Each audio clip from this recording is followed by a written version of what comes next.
came to me in adoration. Oh, Harmakis, you are my life's safeguard. Horus, protect me, oh great God, that I might see you every day. Lord of the desert, Lord of the heavens, Sovereign of eternity. but the name which has remained with me is that given to me by a Greek traveler, the father of history, Herodotus. He called me Sphinx, as if I were from his land, and that name is now mine. Close to the Nile, I watch over the plateau of Giza, over all its monuments of modest or fantastic height. They are tombs.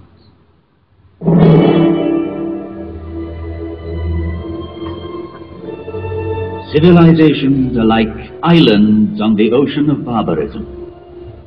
Over this one, the Sphinx has gazed and watched for 5,000 years.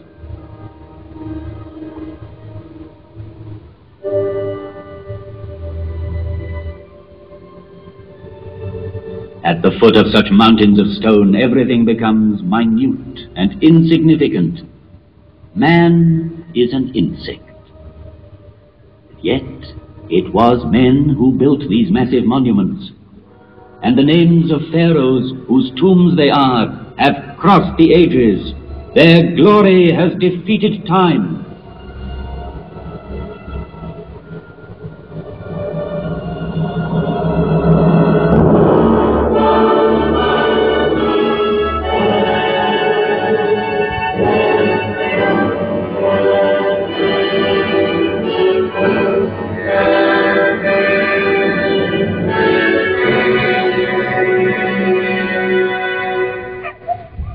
This is the tomb of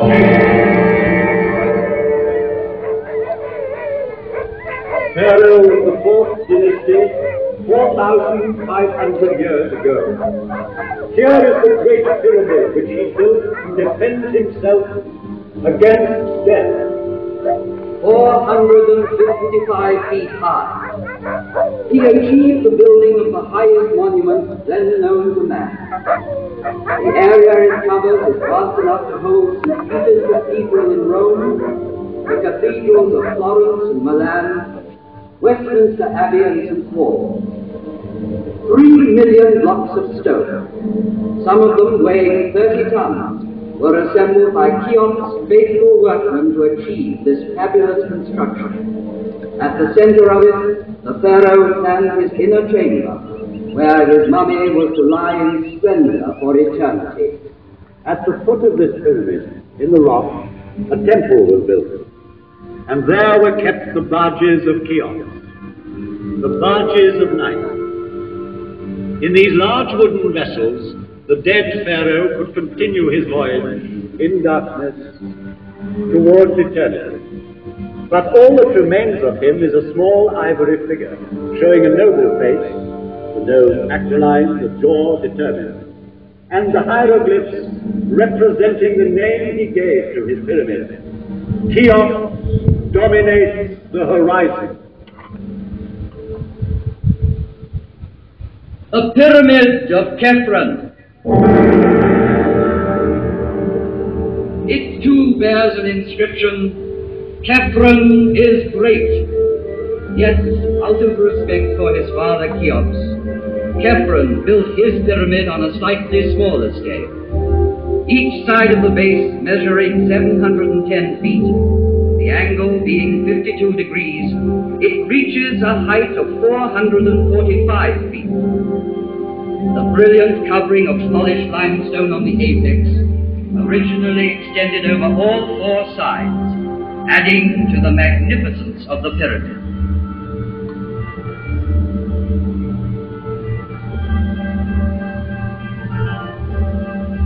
The face of Kefren has come down to us, sculpted in green diorite, streaked with white.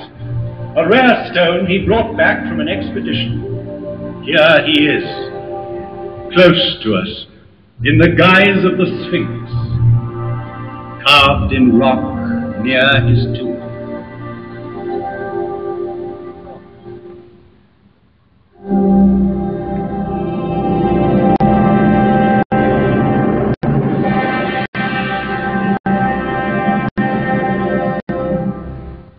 Mykenus!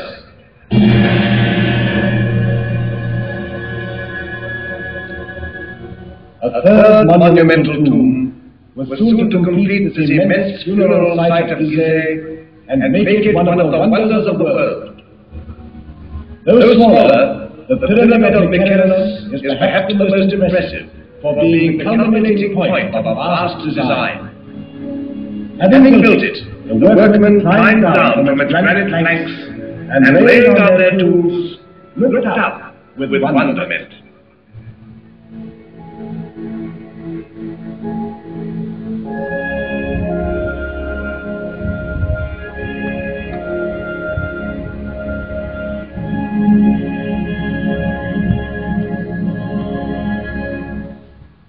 Great and powerful was Memphis, the capital city in the plain which joined Upper and Lower Egypt.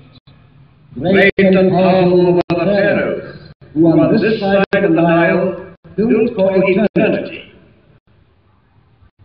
Its aim accomplished, the fourth dynasty collapsed.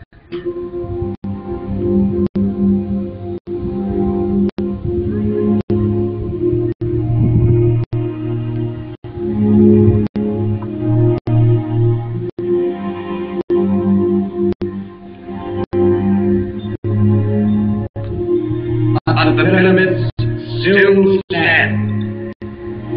And the inscription on the one that completed the design claims, "Divine is Mykenus."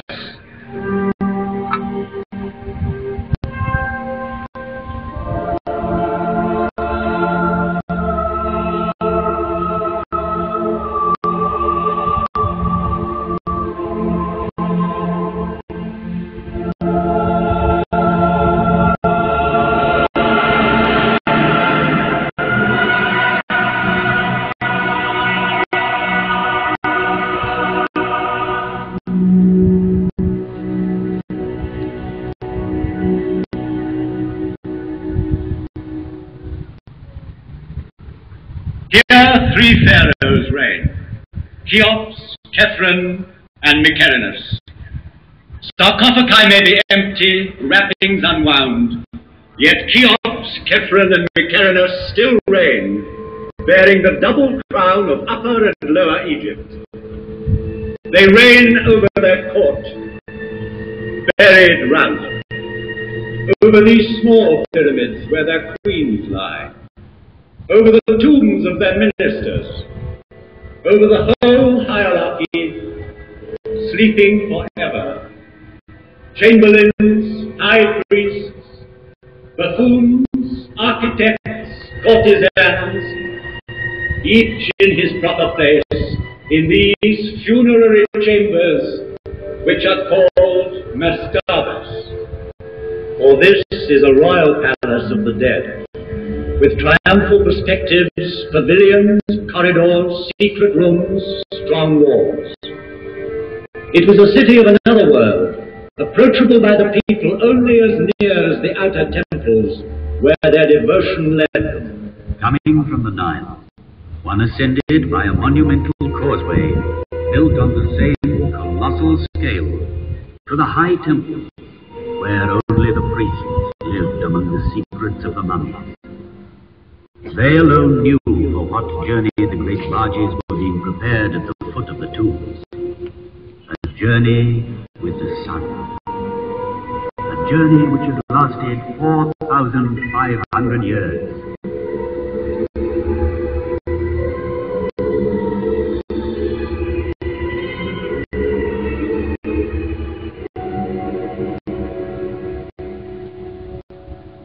In the maze of this necropolis, let us stand by a tomb like 1,000 others, that of the mother of Cheops, and in it, by the litter, marked with golden hieroglyphs, which she had prepared for the eternal journey by her son's side.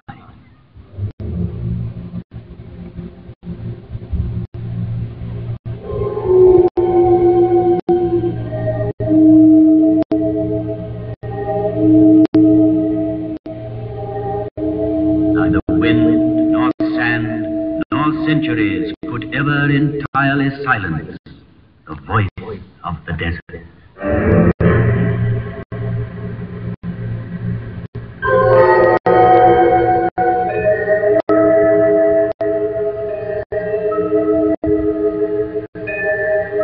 I bear witness to the will of Cheops, my father, to defy time forever. I saw Antony and Cleopatra pass, Alexander, Caesar, and Napoleon paused at my feet. I saw the ambitious dreams of conquerors whirling like dead leaves. As my motto, I chose an Arab saying, "The world fears time, but time fears the pyramid."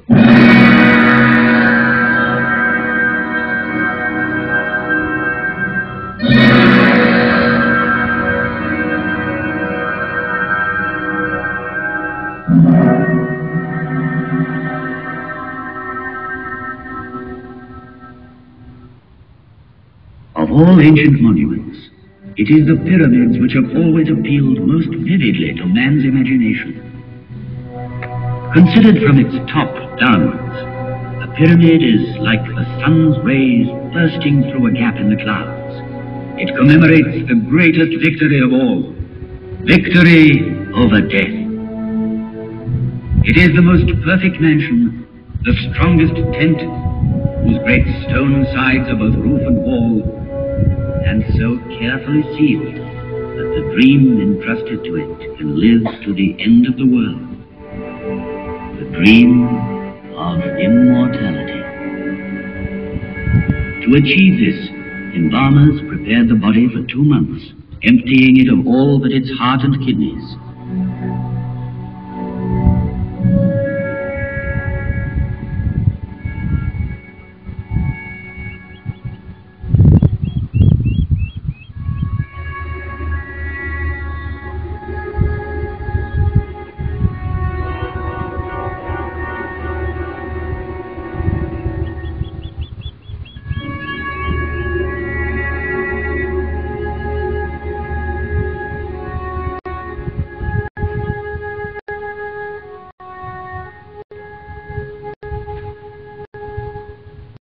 Hidden in the secrecy of its tomb, attended by a whole crowd of statues, provided with all that was necessary for the journey, there, in the sarcophagus, lay the mummy, to be called on by the soul.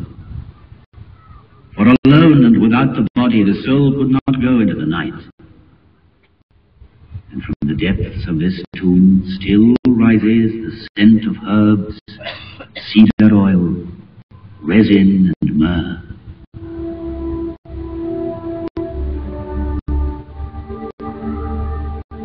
But a pyramid is also the perfect combination of simplicity and magnitude, and the interplay of its angles makes the best harmony of shape and volume. It is architecture's purest achievement, because it relies on the straight line alone. Never has the straight line been drawn with more mastery, skill, and strength. Homage must be paid to Imhotep, the learned, who at Saqqara conceived and built the archetype of pyramids. Made up of 6 mastabas, it rose gradually in a broken line of steps. The idea had been born. Calculations had begun. The perfect form was there.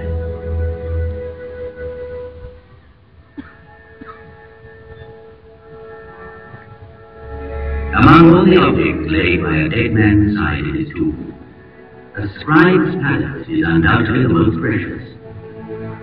From it were drawn the hieroglyphs representing the figures which made possible the fabulous calculations ordering these mountains of stone.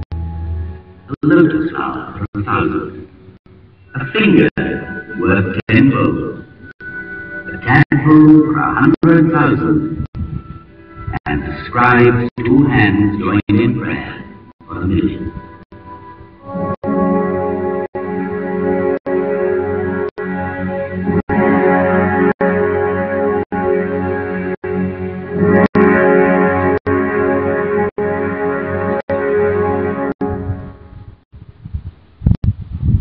Stone by stone it was built from earth to heaven.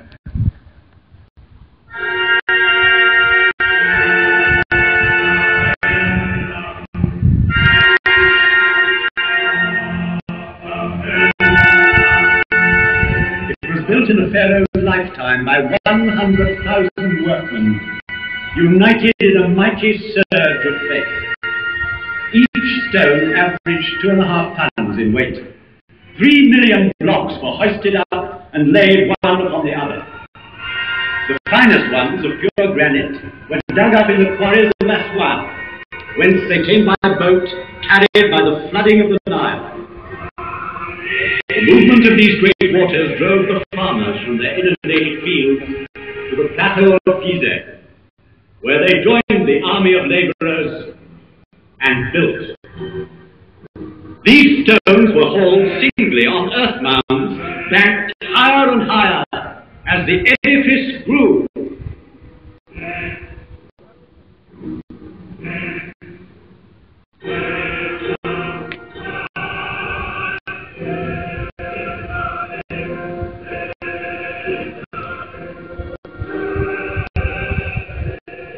In front of such superhuman effort, can one believe in the legend of the whip? It needs mystical fervor to build a pyramid. Faith. Those who worked here deserve not our pity, but our deepest respect and admiration. They lived through one of those rare times when man knows with absolute certainty what he has to do and where to go, because he believes. Here man thought that death was vanquished.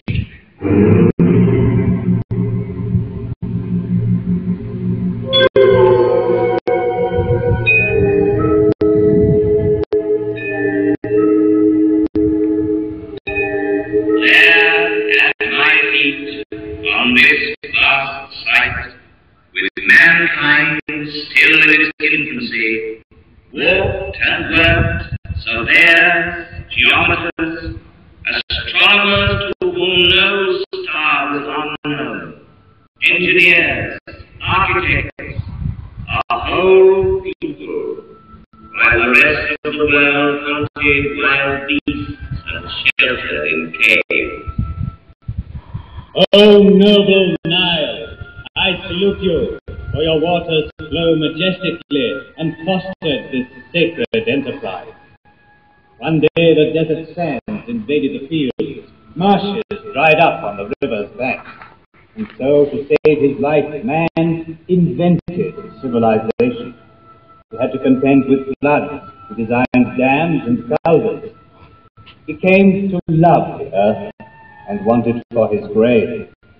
But soon he wished to outlive the earth. And it was farmers, helped once more by their beneficent river, who built these monumental houses of the dead.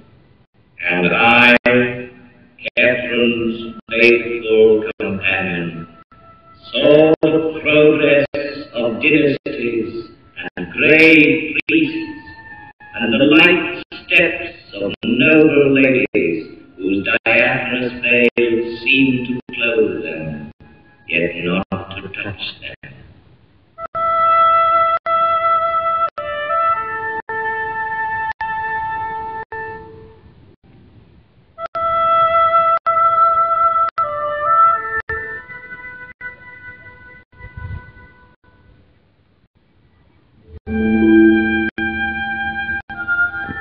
Do you remember the story of the falcon that stole a sandal while the women were bathing?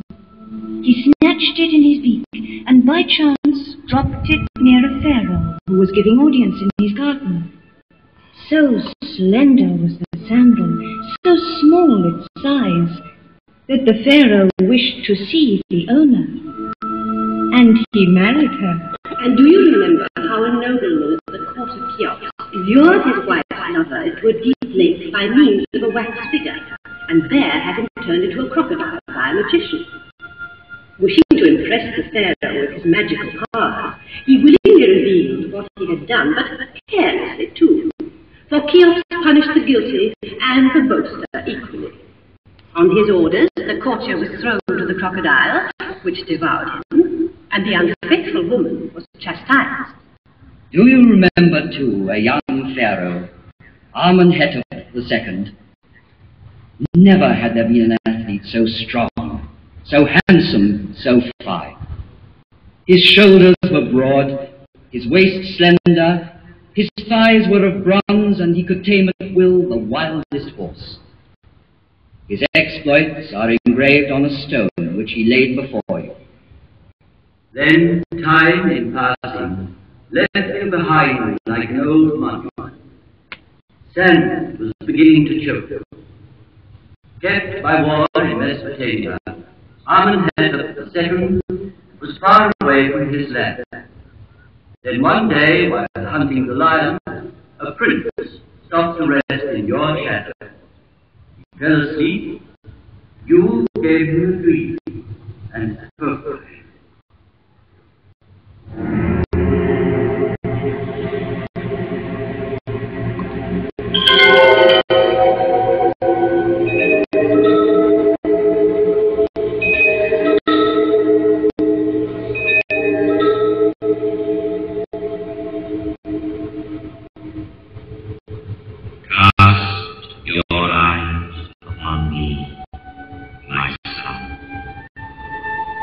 Listen to me, and the white crown and the red will be yours.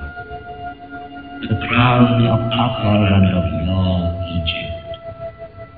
Yours will be the land in its breadth and length. Do you see how I am forlorn? How my body is neglected? I, the master of the plateau of Giza, deliver me from the sands, and you will be king. When he woke up, the young man obeyed, delivered you from the sands, was crowned as King Tutmosis IV, and had engraved between your forelegs the dream you inspired him with. And then there was great rejoicing.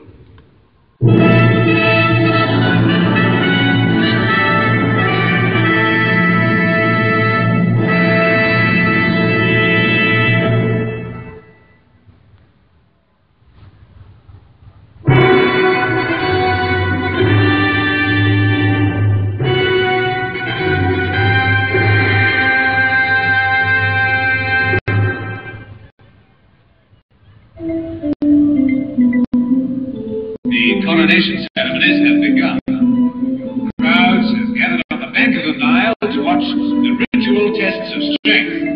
Now the royal barge is coming upriver, manned by 200 oarsmen. Responding to the excitement of the crowd, they increase their pace. The pharaoh himself at the tiller maneuvers perfectly and brings the barge smoothly into the landing stage with a last burst of speed. Cheers break out as the pharaoh comes ashore and swiftly makes his way towards the targets of copper set for his display of archery. The crowds follow him to watch.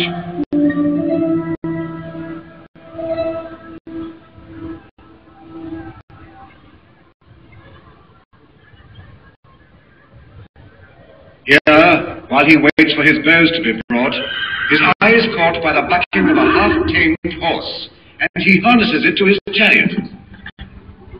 There is a gasp in the crowd. The pharaoh is holding the reins tightly and curbing the horse to his will. He drives it round the dais, then brings it quietly back to its grooves. The crowd cheers.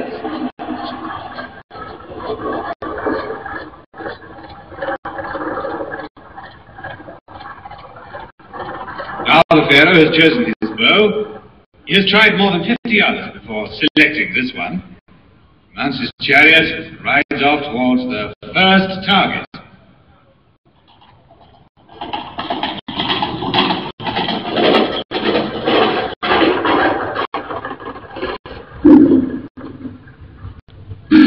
The arrow has gone straight into the center. And again. And no. His last arrow hits the target and goes right through.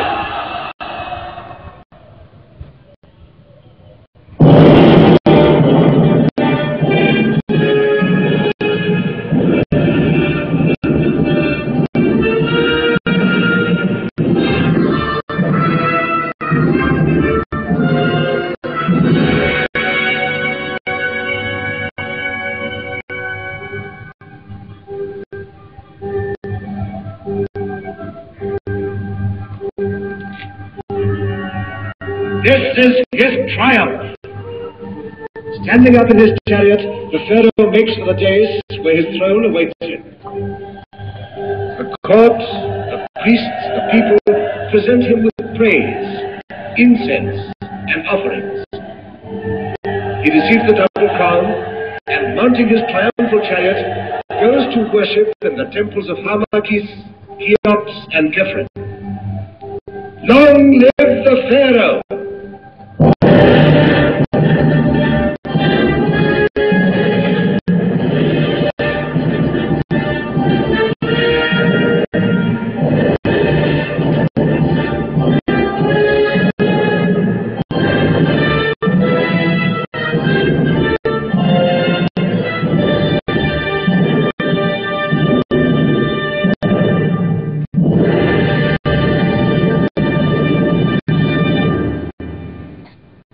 The monarch's reign has ended.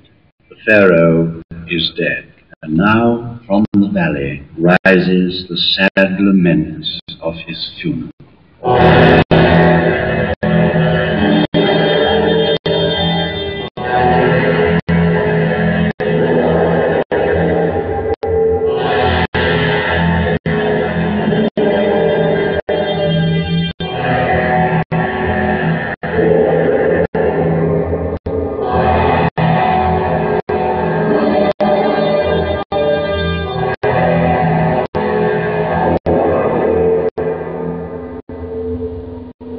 Pharaoh is at rest in his coffin made of wood, adorned with gold and precious stones.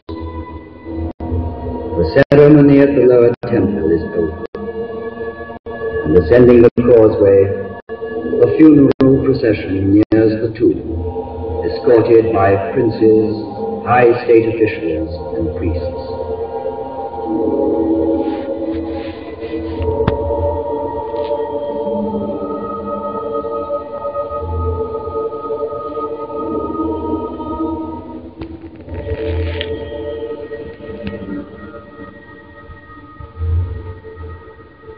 The sarcophagus is ready at the heart of the pyramid, in the funerary chamber, and everything has been prepared for the crossing of the lake which leads to the gates of the other world.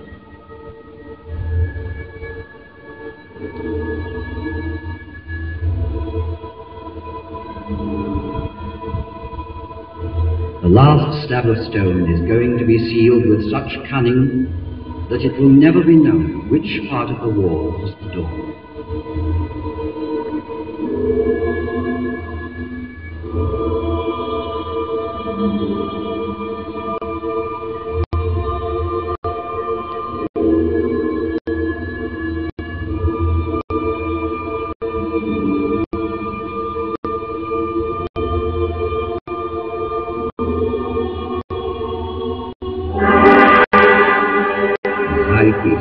Gives the final farewell.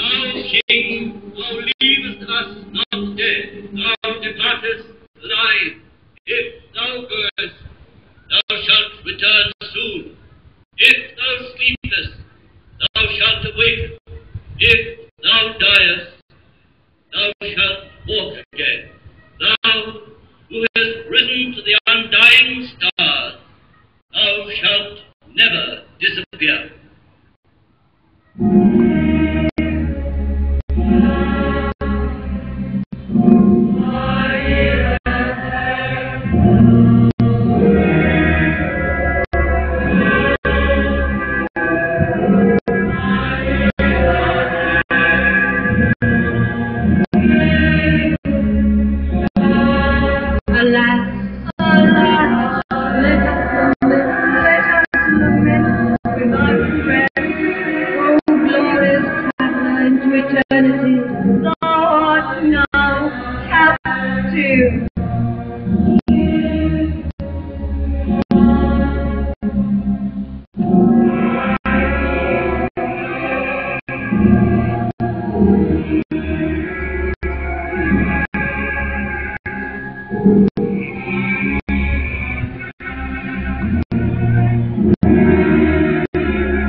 Through millenniums, dynasty succeeded dynasty.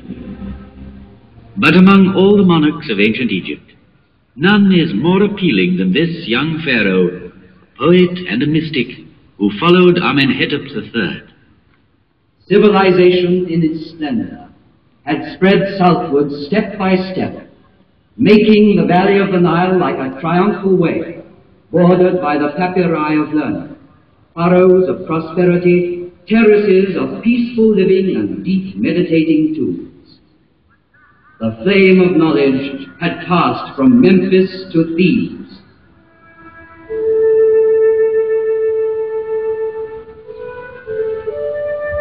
Large, pensive eyes, a weak body and girlish softness, such is the strange youth who has been made all-powerful. He leaves Thebes in order to found his own city. He rejects the god Amon and his priests to worship a god of his own choosing, Aton, who is in heaven. And he discards the name of Amenhotep IV to adopt another, Akhenaton, Aton the unique.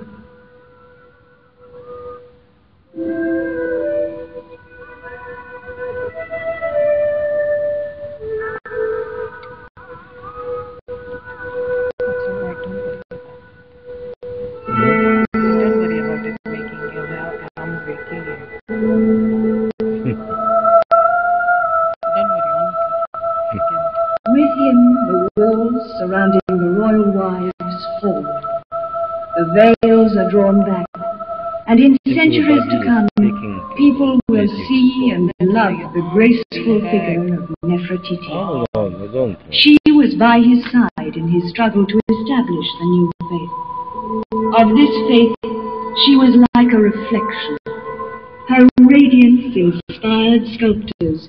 Thus, the image of her beauty came to us in stone. 30 years old, and he died. 3,300 years ago, he wrote and recited this prayer.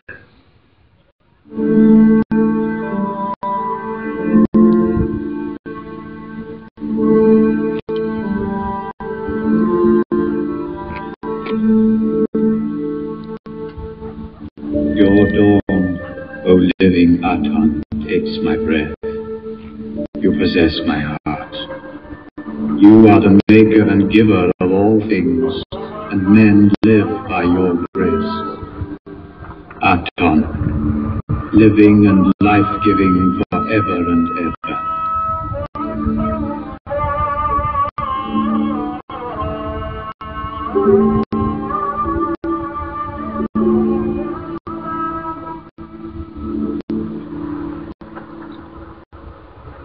Their love lasted but a season, the time of a bloom called Nefertiti. Yet there is sadness still in the hearts of men. His successor's name was to have been Tutankhaten. He chose to be known as Tutankhamen, after the old god of tradition. Frail and tender, Tutankhamen died not yet 20, after a reign of 6 years. But 3,000 years have not yet withered his fine, youthful face, nor tarnished the treasures gathered round him in his unfinished tomb of the Valley of the King. Today, the world marvels at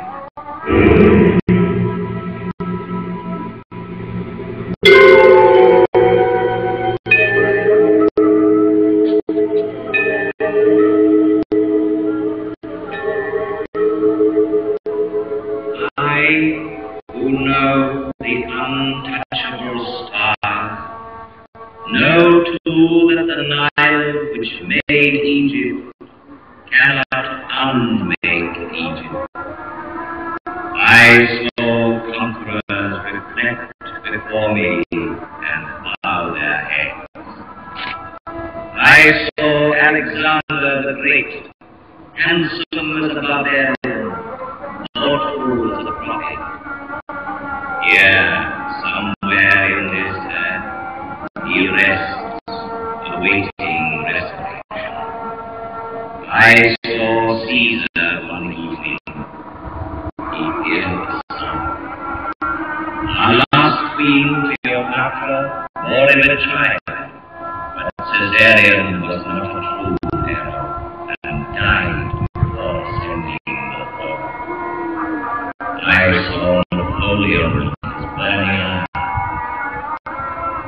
Centuries passed over my thought, yet those great soldiers raised no more than dust.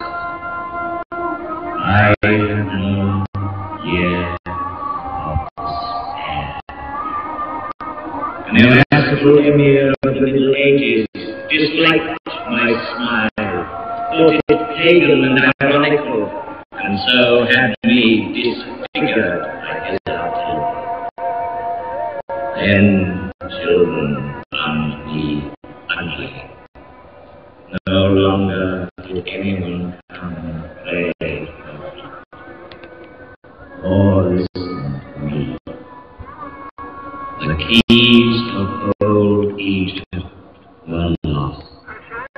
I was nearly buried in sand. All our knowledge, our very soul, robed in thousands of Atharai, was sleeping unknown and unintelligible in dark and silent tombs.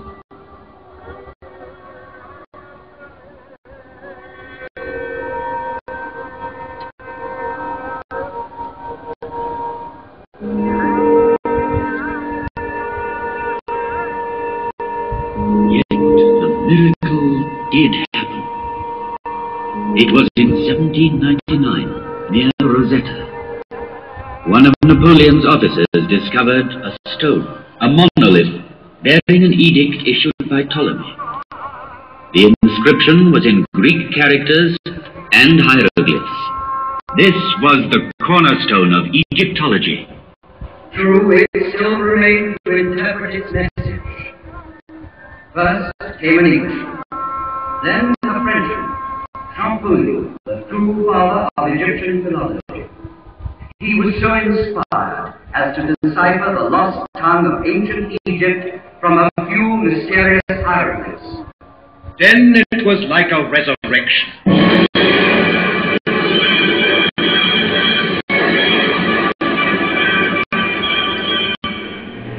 All at once, from the funerary chambers to the peaks of the pyramids, hieroglyphs were born to a new life. Herons, lotus flowers, fishes, hares, and drakes, the mysterious characters suddenly woke up, fluttered, and sang like creatures of the fields as the sun rises. It is as if in answer to a celestial call of trumpets, old Egypt had risen from its grave immortal, young, immortal, and rich in beauty, like Nefertiti.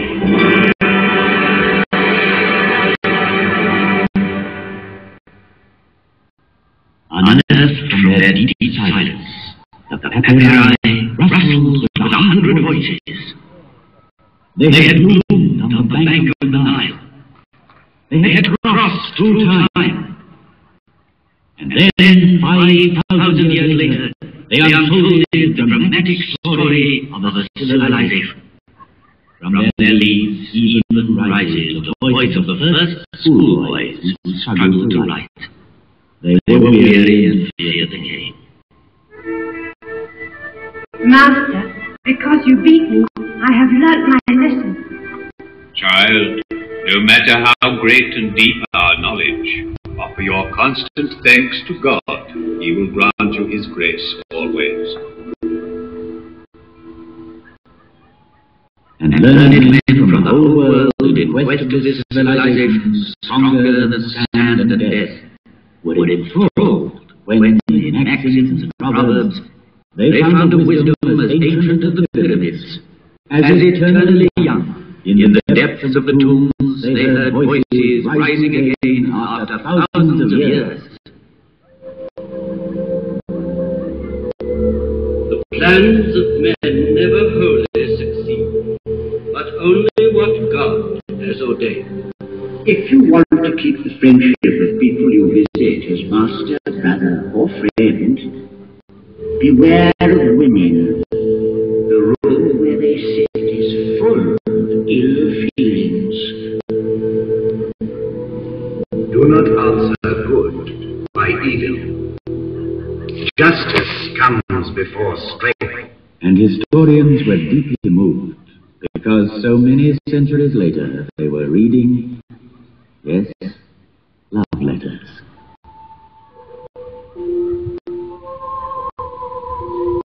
What can be sweeter than walking in the fields before a man one loves? I can no longer touch your heart. Why? If I go walking, you are there, everywhere, with every step. My hand is in your hand.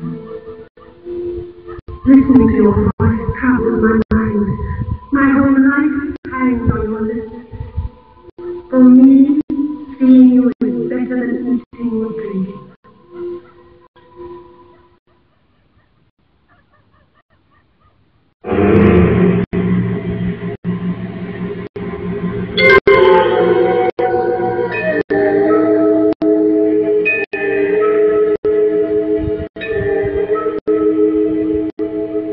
Such was my message from the depth of the ages.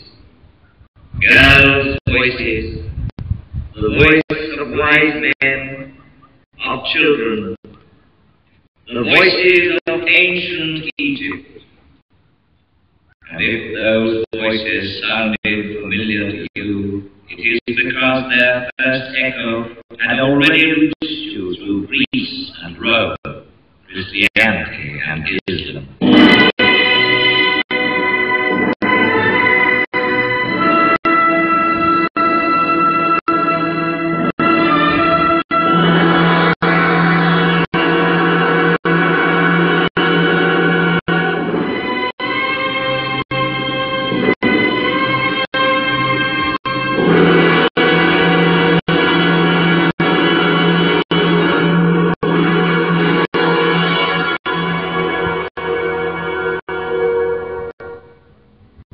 Tomorrow, once more, the rising sun will give me his first breath. Thousands of other suns shall rise again, and man's oldest achievement will remain the highest, the purest. The Nile will be praised, for it is the father of all our harvests, all our knowledge, all our architecture, all our strength. The Nile be praised. From its banks came one of the 7 wonders of the world.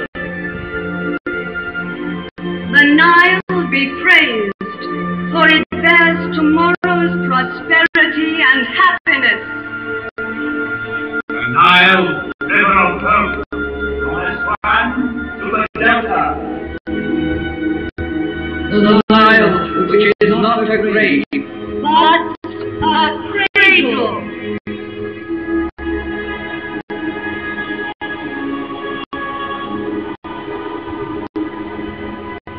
In the course of time, only human achievements crumble and fall. But the spirit which conceived these monuments cannot perish.